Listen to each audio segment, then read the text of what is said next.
Namun, musim dingin tahun 814 membawa badai yang mematikan. Kaisar terserang demam hebat, dan meski tubuhnya besar dan kuat, penyakit itu menggerogoti tenaganya. Pada tanggal 28 Januari, di kota Aachen yang ia bangun, Karl menghembuskan napas terakhir. Menurut legenda, jasadnya tidak direbahkan seperti lazimnya raja.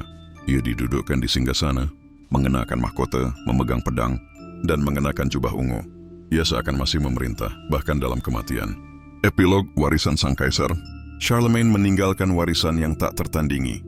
Ia menyatukan sebagian besar Eropa Barat untuk pertama kalinya sejak keruntuhan Roma. Ia menjadi benteng kokoh bagi gereja Katolik, memberi pondasi bagi kekaisaran Romawi suci yang bertahan hampir 1000 tahun. Ia memulai kebangkitan intelektual yang membuka jalan bagi Renaissance Eropa di masa depan. Ia menetapkan administrasi, hukum, dan standar yang mempererat wilayah luas di bawah satu pemerintahan.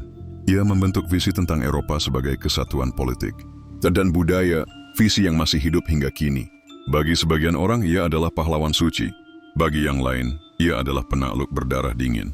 Namun tidak ada yang menyangkal bahwa Karl yang Agung adalah figur yang mengubah jalannya sejarah.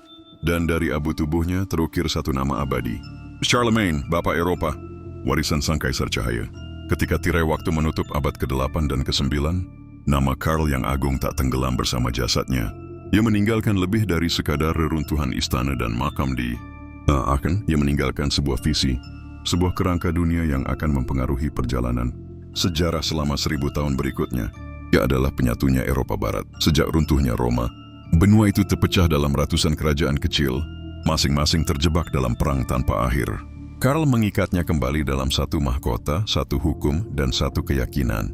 Meski kekaisarannya pecah setelah kematiannya, bayangan persatuan itu tetap membayangi para penguasa Eropa di setiap generasi, dari kaisar-kaisar, Romawi suci setelahnya, hingga para pemimpin modern yang berbicara tentang Eropa bersatu. Ia adalah Bapa Renaissance Carolingia. Di tangannya, dunia yang terbenam dalam buta huruf dan kegelapan mulai bercahaya kembali. Karl memanggil cendekiawan dari Inggris, Irlandia, Italia, dan Hispania.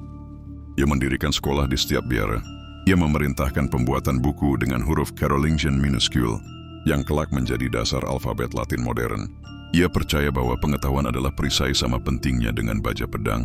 Dan di tengah abad-abad kegelapan, ia menyalakan lilin yang tak padam, membawa harapan baru bagi dunia yang letih oleh perang. Ia adalah pelindung gereja Katolik.